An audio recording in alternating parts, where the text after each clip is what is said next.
অনেক অনেক সামনে। এখানে একটা সাপ, আমি তো ভয় পেয়ে গেছি। ওরে বাবা!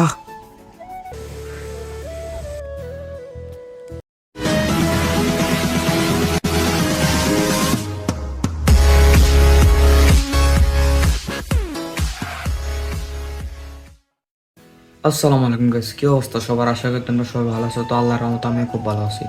আজকে তোমাদেরকে আমি এমন একটা জায়গা দেখাবো যেটা আমাদের এলাকার মধ্যে অনেক ফেমাস। জায়গাটা খুব সুন্দর, তোমরা দেখলেই বুঝবা। তো দেখা হচ্ছে এখানে, আর আমি একটু খাওয়া দাওয়া করবো তারপরে। তো লেটস গো স্টার্ট।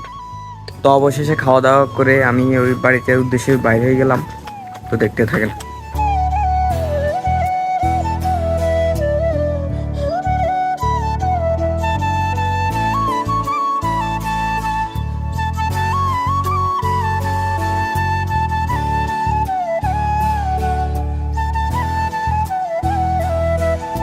অনেক অনেক কাপ।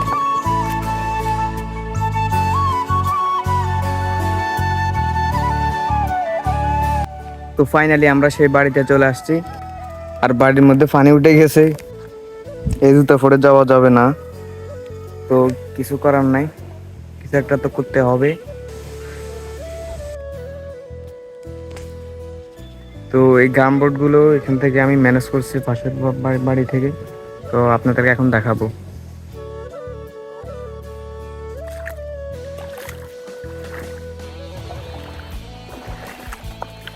অনেক অনেক সামনে সবাই,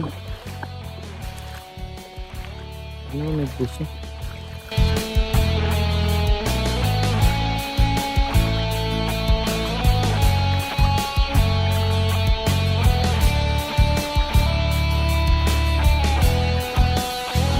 আর গাইস, আগে সুন্দর করে বাড়িটা দেখেন, তারপর কাহিনীটা বলবো। এখানে একটা সাপ, আমি তো ভয় পেয়ে গেছি। ওরে বাবা! এটা আমার আগে মাথার ছিল, সেজন্য গ্রাম বোর্ডটা ফাঁয়ে দিয়ে আসছি। অনেক বড় একটা সাপ। এটা কি সাপ আমি জানি না, ভয় পেয়েছি। আজকে গ্রাম বোর্ডের কারণে বেঁচে গেলাম, নাহলে শেষ আমি। তো এতক্ষণ তো বাড়িটা দেখলেন, তো এখন আমি মানে কাহিনীটা বলবো। এখানে অনেক আগে একটা রাজা ছিল, আরে তো এখানে একটা হোল আছে। তো রাজাটারে 4 টুকরা করে এখানের মধ্যে পালা দিছে। তো ওইখান থেকে এখানে কেউ থাকে না, মনে হয় 100 বছরের মধ্যে, না 100 বছর হয়ে গেছে এখানের মধ্যে কেউ থাকে না। অনেক সুন্দর একটা বাড়ি, এখন কেউ আর থাকে না। এখন জঙ্গল মঙ্গল উঠে গেছে, এখন সুন্দর লাগে। তাও আগে অনেক সুন্দর লাগতো, আগে জঙ্গল মঙ্গল ছিল না। তারপরে 7টা ছিল, এই 3-4 তালা ছিল। এখন ভাঙে ভাঙে সবকিছু নিচে পড়ে গেছে, আগে অনেক সুন্দর ছিল। তো ব্লগটা এই পর্যন্তই। তো দেখা হচ্ছে নেক্সট কোনো ভিডিওতে। আল্লাহ হাফেজ। আর গাইস, সাবস্ক্রাইব করে দেবেন সবাই, তাড়াতাড়ি সাবস্ক্রাইব করে দেবেন। আল্লাহ হাফেজ, বাই।